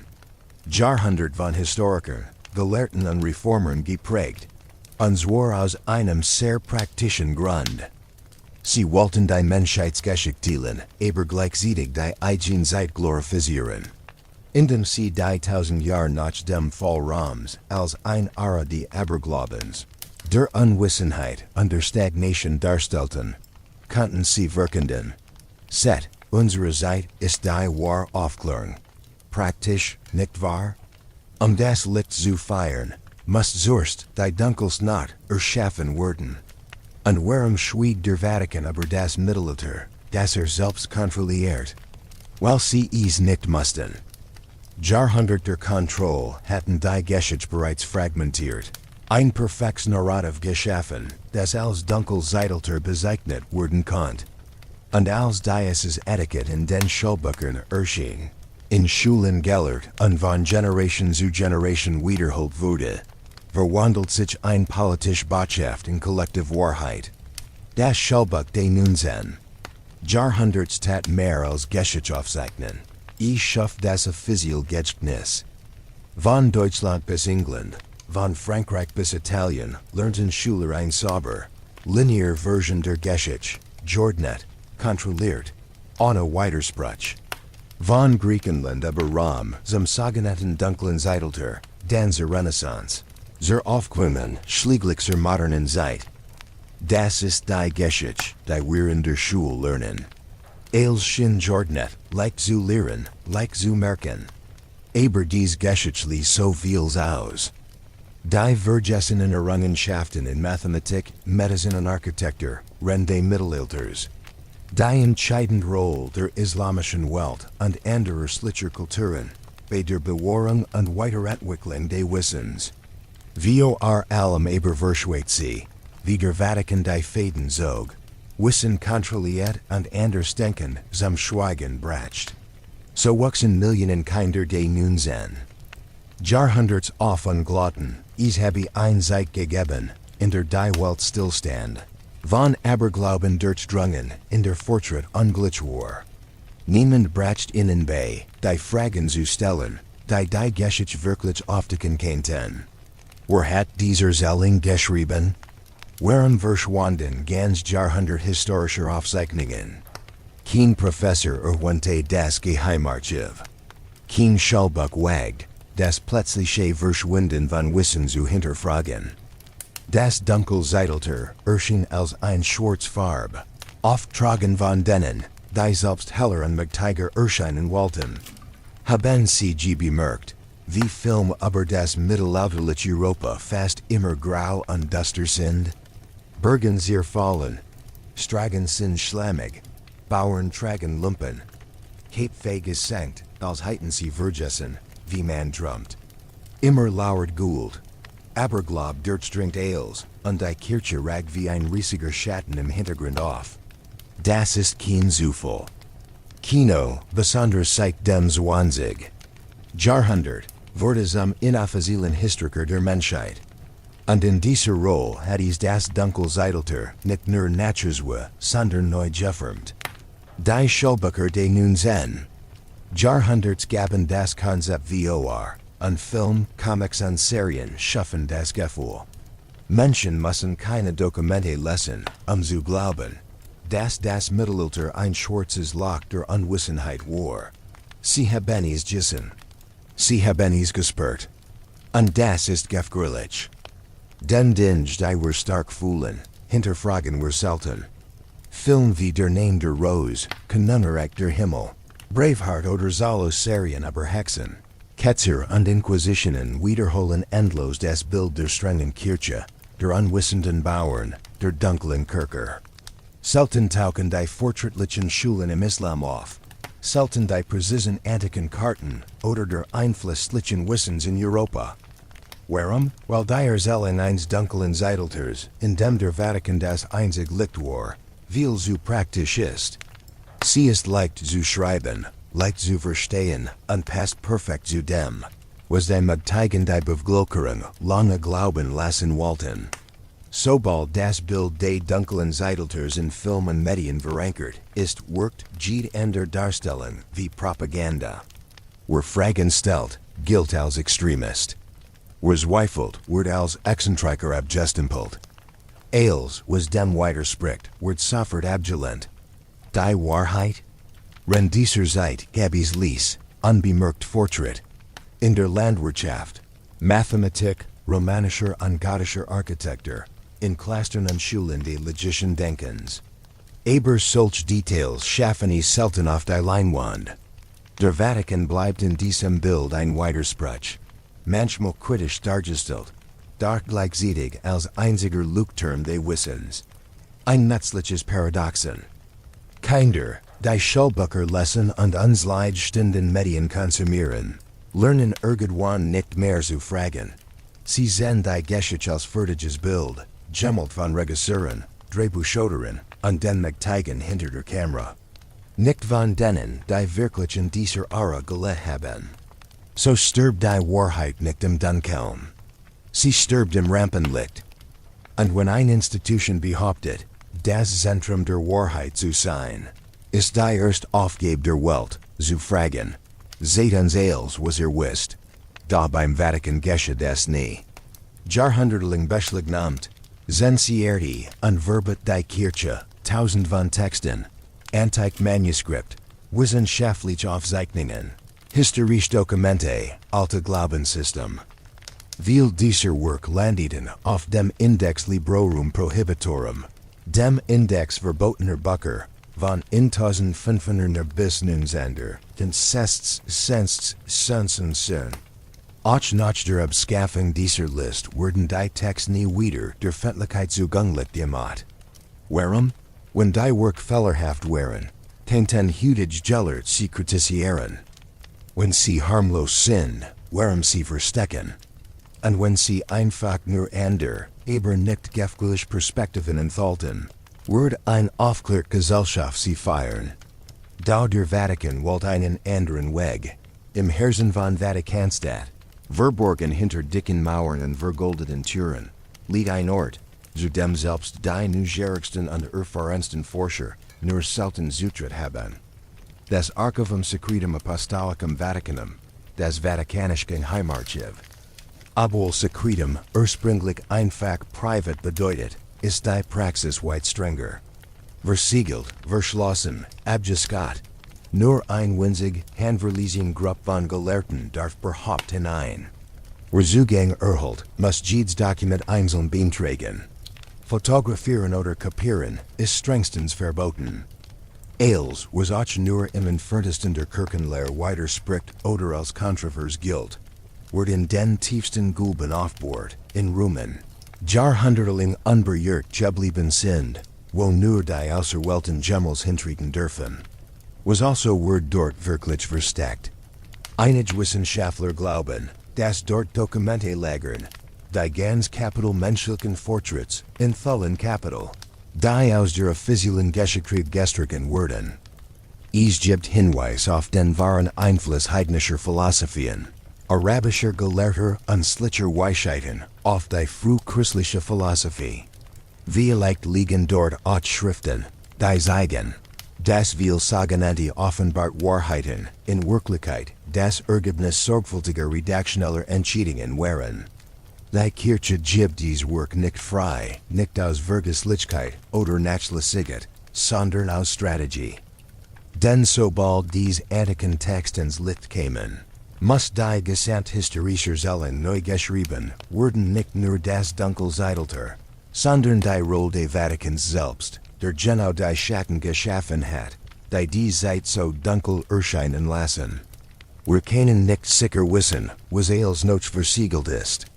Das lange Schweigen, aber Jahrhundert hinweg, spricht für sich. Niemand verbrennt Bucker in digitalen Zeitalter. Aber wenn sie in einem Gulb ohne Schlüssel eingeschlossen sind, ist das kaum anders, als hätten sie nie existiert.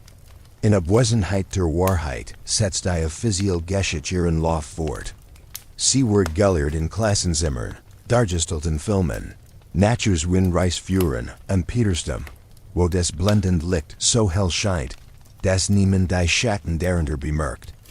Die moderne Geschichtserzählung vermittelt uns auf das Bild. Nach dem Fall Roms stürzt die Menschheit in die Dunkelheit.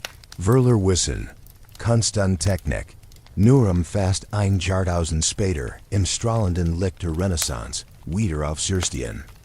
Da was, wenn die Dunkelheit gar nicht so absolut war, wie uns erzählt wurde, was, wenn vieles von dem, was wir als verloren glauben, nur hinter verschlossenen Türen liegt, auf das niemand die Wahrheit jemals entdeckt. Ein Zeitalter, in dem Leonardo da Vinci den Traum vom Fliegen neu zeichnet, in dem Copernicus die Sternwirtschaft und die Erde aus dem Zentrum des Universums erlässt, in dem Michelangelo die Essenz der Menschheit in Marmor mieselte. Ein Zeitalter des Genies, das hut wie ein Märchen klingt. Aber wenn wir einen Schritt zurücktreten und genauer hinsehen, stellen sich Fragen. Wo hat die Renaissance wirklich begonnen? Und warum brach die menschliche Kreativität nach einem ganzen Jahrtausend scheinbarer Still plötzlich in solch blendender Form aus? Die einfache Antwort lautet, sie halten die antik-griechische und römische Kultur wieder intakt. Dado dies Erkling fühlt sich unvollständig an. Warum verschwand dieses Wissen überhaupt für 1000 Jahre? Wie konnten Einzelmenschen in einer Gesellschaft, die oft von Dunkelheit und Unterdrückung geprägt war, plötzlich solch tiefen Einblick in Kunst, Wissenschaft und Technik gewinnen? Fast so, als hätten sie auf Geheimweg Zugang zu verborgenen Quellen gehabt. Und die antiken Manuskript, die sie Einblick wiederfanden, woher kommen sie wirklich? Wo bewahrte sie all die Jahrhundert? Und warum tauchten sie genau dann auf, als die Menschheit sie zu brachen schien? Immer wieder führt der Weg zurück zum Vatikan. Viel Hinweis deuten darauf hin, dass katholische Mönchsorden, wie allem die Benediktiner und später die Jesuiten, in gesamten Mittelalter unsleit antik Manuskript gesammelt, kopiert und sicher aufbewahrt hatten, nicht sie zu veröffentlichen, sondern sie zu lagern, dann empfunden. Und 16. Jahrhundert, als die Kirche mit die Krisen ihrer Autorität und ihres öffentlichen Images konfrontiert war, geschah etwas Bemerkenswertes. Teil dieses gesammelten Wissens wurden ließ freigegeben, als wieder entdeckt gefeiert, und die Welt erlebt plötzlich, was wir heute die Renaissance nennen. Da die Wahrheit ist subtler. Die Menschheit trat nicht wirklich vorwärts. Sie kehrt in einen Raum zurück, aus dem sie einst ausgeschlossen worden war. Was lange Zeit versiegelt und verborgen war, wurden nun selektiv geöffnet. Und die Erzählung der Geschichte wurde kunstvoll umgeschrieben. Die großen Maler, Astronomen, Anatomiker wurden zu Symbolen einer neuen Aufklärung. Ihre Errungenschaften erschienen wie spontan Wunderwerk des menschlichen Geists. Dahinter diesen Glanzlichtern verbarg sich ein tiefer Geschichte.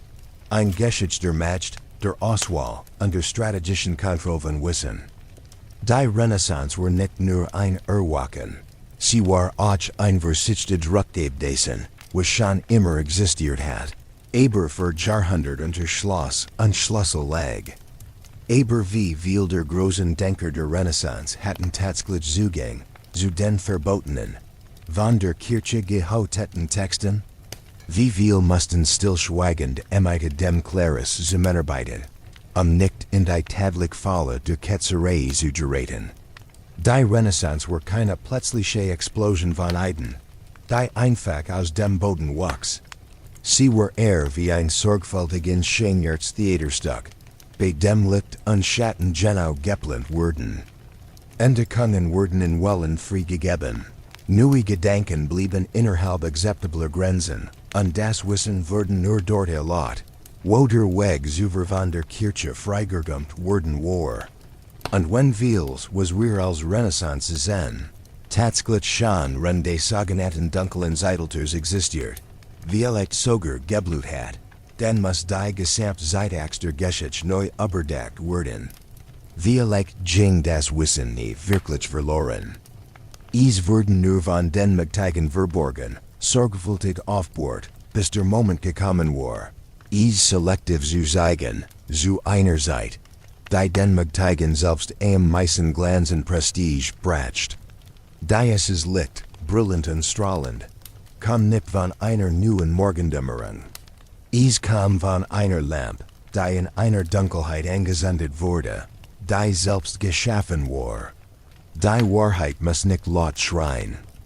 Oft sind es gerade die Geschichten, die so perfekt, so sauber und so lehrbuchmäßig erzählt wurden, die Misstrauen erwecken sollten. Von klein auf lernen wir, dass die Geschichte wie ein Fluss flieht. Raum folgt, Europa tritt ins Dunkelzeitalter ein. Dann erwacht die Menschheit in Renaissance, aufklingen und modern. Jede Ära hat ihren Namen, jedes Datum ist festgelegt, und als Wort von Historikern erzählt, deren Südnis offiziell anerkannt sind. Als wirkt logisch, glatt und unbestreitbar. Und genau das ist das Problem. Denn echt Geschichte ist niemals so glatt.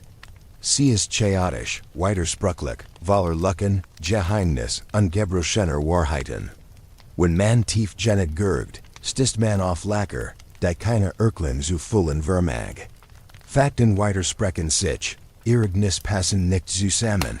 Figuren erscheinen unter verschiedenen Namen. Wahrheiten existieren ohne Beweis. Es stellt sich ein unausweichlich Frage. Wurde die Geschichte absichtlich umgeschrieben? Nicht, zu tuschen, sondern sie zu lenken, zu formen, zu kontrollieren. Und wer hat die Macht dazu? Nur eine Institution in der Geschichte kontrolliert alle drei entscheidenden Hebel: Wissen, Spiritualität und Zeit. Nicht Kneige, nicht Philosophen, nicht Wissenschaftler, sondern die Kirche. Als der Vatikan die Archive antiker Textbusses, als Cluster die einzigen Ort waren, an denen Manuskript kopiert werden dürften, als jede Idee, die Lehr widersprach, als Ketzerei gebrandmarkt wurde, als der Kirchenkalender die Zeit selbst neu ordnet, und als die Vergangenheit von der Kanzel natures wurde, hört die Geschichte auf, Wahrheit zu sein. Sie wurde zu einem Werkzeug, Glauben zu formen, Gedanken zu kontrollieren und uns vergessen zu lassen, wo wir einst waren. Wussten Sie, dass es Teil der Geschichte gibt, die heutig gelehrt bezweifeln? Dass sie jemals wirklich existiert haben? Ereignis, die sich merkwürdig wiederholen, Zeitlinien, die springen, Figuren, die scheinbar unter verschiedenen Namen erscheinen. Hinweis darauf, dass die Vergangenheit nicht nur erzählt, sondern sorgfältig konstruiert wurde. Das sind keine wilden Verschwörungstheorien, sondern ernsthafte akademische Hypothesen, die Historiker und Forscher heute ernst diskutieren. Und wenn diese Hypothesen tatsächlich zutreffen, wenn das, was wir für Geschichte halten, in Wahrheit ein sorgfältig Bearbeitet, ingenierte und gespliced Version ist, die in Millionen von Schulbüchern weltweit gedruckt wurde, dann wandert sich die Frage grundlegend. Es geht nicht mehr darum, ob wir belligen werden. Es geht darum, woran erinnern wir uns überhaupt noch von der ursprünglichen Wahrheit? Wenn das Kollektivgedächtnis lange genug und gründlich genug manipuliert wird die veränderte Version zur Realität. Sie wird zu einer Realität, in der wir hineingeboren wurden, in der wir aufwachsen, leben und schließlich sterben, ohne jemals zu erkennen. Das ist vielleicht ein anderer, Verborgen Wahrheit gegeben hat. In jeder Zivilisation sind Gene, die Fragen stellen, unerlässlich. Sie sind die Funken des Fortschritts, die Nadeln, die Blaze des Konsenses am Platzen bringen und uns daran erinnern, dass keine Wahrheit unantastbar ist. Dies gibt ein seltsames Paradoxon. Je genauer dies Forscher die richtigen Fragen stellen, desto wahrscheinlicher werden sie in den Rand gedrängt. In der Welt der Geschichtsforschung gibt es eine lange Liste von Gelehrten, Linguisten, Archäologen, Astronomen und sogar Klerikern, deren Theorien die Grundfesten der etablierten Zeitlinie erschüttern. Und der Ergebnis ist dann oft erschreckend himmlisch aus. Sie werden abgetan, diskreditiert, ihr Finanzierung wird gekürzt, und manchmal verschwinden sie einfach. Einige werden als Exzentriker oder Verschwörungstheorie abgestempelt. Andere treten abrupt zurück, ohne Erklärung. Manche verschwinden während archäologischer Expeditionen. Wieder andere nehmen sich das Leben, gerade als sie kurz davor stehen, weltbewegend Entdeckungen zu veröffentlichen. Was haben sie alle gemeinsam? Sie haben etwas bereit, das die Welt noch nicht bereit ist zu sehen. Da eins ist wichtig zu verstehen. Es ist selten der Vatikan selbst, der direkt handelt. Muss es nicht. Die Working entfaltet sich still, subtle und unauffällig. Kontrolle über das Gedächtnis, über das, was erstgeld wird und was verschwindet, kann ebenso mächtig sein wie ein Befehl, ein Gesetz oder eine öffentliche Verurteilung. Man muss nicht selbst die Hand erheben, wenn die Ordnung der Geschichte schon für sich sorgt. Es gibt ein ganzes System, das über Jahrhundert hinweg sorgfältig aufgebaut wurde. Ein Netzwerk aus Wissenschaft, Forschungsstiftung, Verlagen und Medien, das bereit ist, jede Stimme zum Schweigen zu bringen, die sich zu weit von vorgegebenen Pfad entfernt.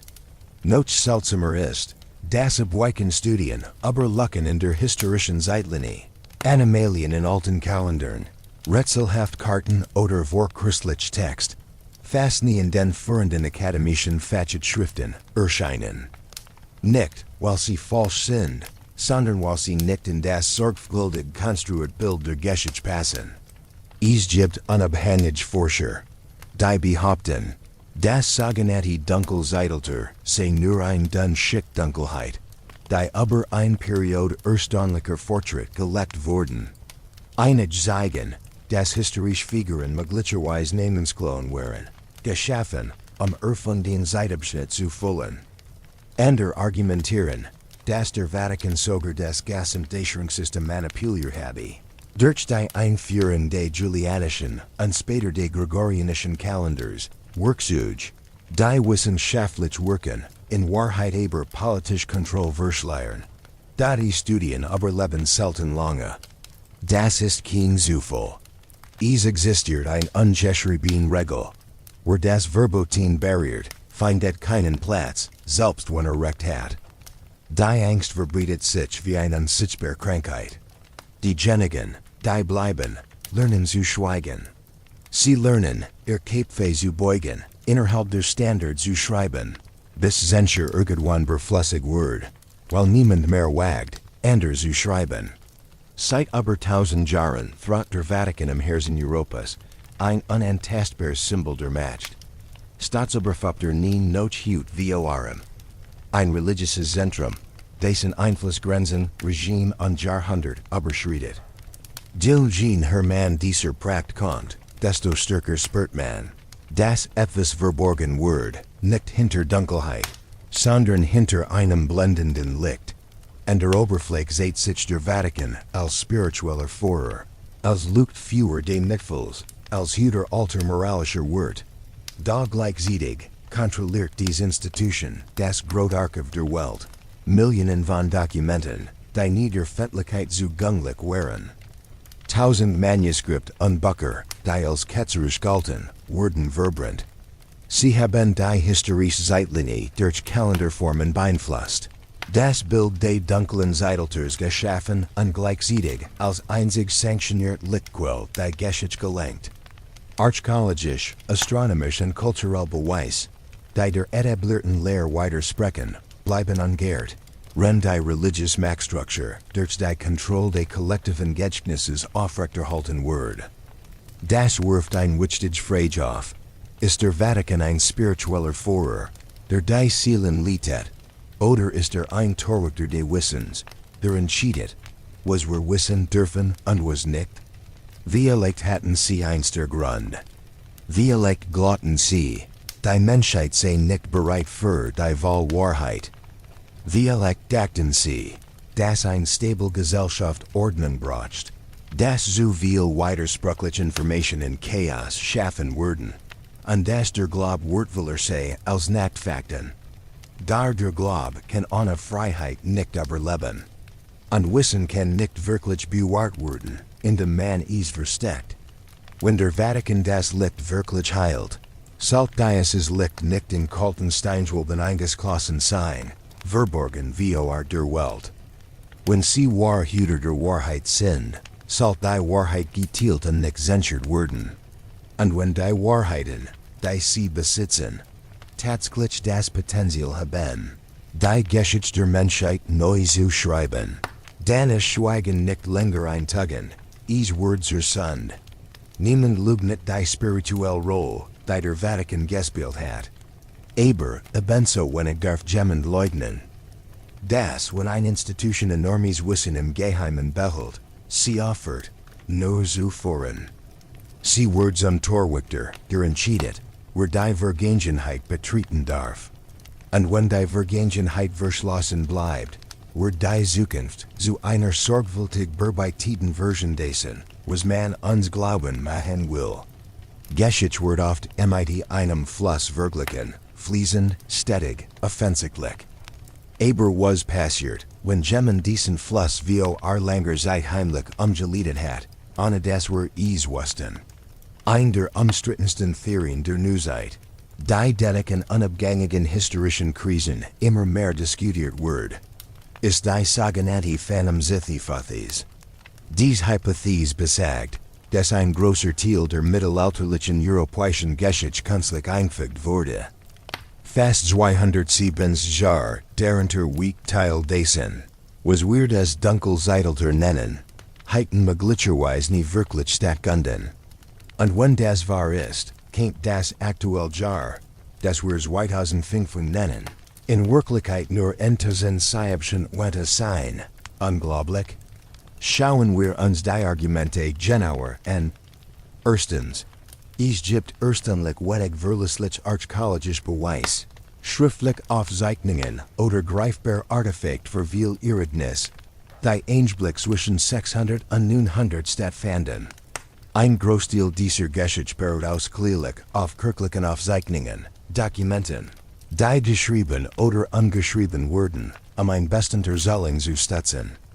Zweitens, astronomische Ereignisse, Finsternis, Kommentar, Planetensikel, stimmen nicht im mittelalterlichen Zeitlinien überein. Moderne Astronomen, die historische Himmelsbeginn mit Computersimulation überprüfen, stoßen auf Diskrepanzen von Hunderten von Jahren. Stern, Mond und Planeten, so scheint es, erzählen ein ander Geschichte als die Bücher der Chroniken. Drittens tauchen historische Figuren seltsam oft unter verschiedenen Namen auf. Manchmal in benachbarten Dynastien, aber mit fast identischen Beschreibungen, Gegebenheiten und Rollen, Zufall. Oder vielleicht ein Versig, künstlich Zeit zu füllen, Jahr zu stapeln, die nie wirklich existierten. Viertens, und das ist vielleicht das Wichtigste, wir profitiert davon, fast 300 Phantomjahre in unserer Zeitlinie einzufügen. Wieder fort die Spur zurück an einen vertrauten Ort, den Vatikan. Indem die Kirche die Zeitlinie formt, gab sie ihrer Machtstruktur nicht nur die Illusion einer alten Beständigkeit. Sie schuf auch ein sicher Distanz zwischen dem Vollraums und der Neuzeit. Wenn die Menschen glauben, dass sie aus einem Jahrtausend der Dunkelheit hervorgegangen sind, hinterfragen sie die Geschichte weniger, vertrauen blind auf die Erzählung und vergessen, dass vielleicht jemand die Geschichte neu geschrieben hat. Einig Antiktext verwendeten sogar den Anamundi-Kalender, der die Jahr der Erschaffung der Welt gilt, oder den byzantinischen Kalender, beid sehr unterschiedlich zu unserem heutigen System. Später wurde der Gregorianische Kalender eingeführt, was die dächering historischer Ereignis noch verwirrender macht. Wir kann also wirklich sicher sein, dass unsere Jahrzehnte korrekt ist. Stellen Sie sich vor, wir leben im Jahr 2005, umgeben von Raumfahrt und moderner Technologie, und da kennt unsere Zeitlinie selbst in der Basis fehlerhaft sein. Wenn Zeit der Rahmen ist, der die Geschichte definiert, dann muss die Gesamtmenschheitsgeschichte neu geschrieben werden, wenn dieser Rahmen falsch ist. Niemand kann mit Sicherheit sagen, wo wir wirklich stehen. Aber eins wird immer klarer. Wir wissen vielleicht nie, wo wir wirklich kommen. Wir wurden geboren in ein Welt voller Namen, Daten und Geschichten, die uns von Tausenden von Jahren berichten, von gefallenen Reichen, aufgestiegen Königen, Revolutionen, die als verhindert haben sollen. Wir glauben, weil niemand sein Leben damit beginnen will, als in Frage zu stellen. Was wenn all das, was wir zu wissen glauben, nicht stimmt. Dann, im scheinbar glatten Fluss der Geschichte, tauchen Riss auf. Lucken, Widerspruch, Dinge, die nicht zusammenpassen. Wenn wir nur einen dieser Riss berühren, öffnet sich die Geschichte wie ein Schwerter, gerade einen Spaltbrett. Genug, zu iranen, das Gemmen wie uns higher stand, aber sein Name wurde gelöscht. Wir sprechen von Fortschritt, von Aufstieg und Entwicklung. Aber wenn der Anfang dieser Riss geschrieben, versteckt oder erfunden wurde, wissen wir nicht mehr, wie weit wir wirklich gekommen sind. Wir können nicht sicher sagen, ob wir am wahren Tag der Geschichte leben oder ob wir nur ein altes Skript, erneut lesen und denken, is sei neu. Und wenn wir die wahre Vergangenheit vergessen, verlieren wir nicht nur Erinnerungen. Wir können auch die Macht verlieren, die Zukunft zu gestalten. Es gibt nichts Gefährlicheres als das absichtlich Vergessen. Geschichte braucht nicht, dass wir glauben. Sie braucht nur, dass wir Fragen stellen, immer wieder, immer wieder.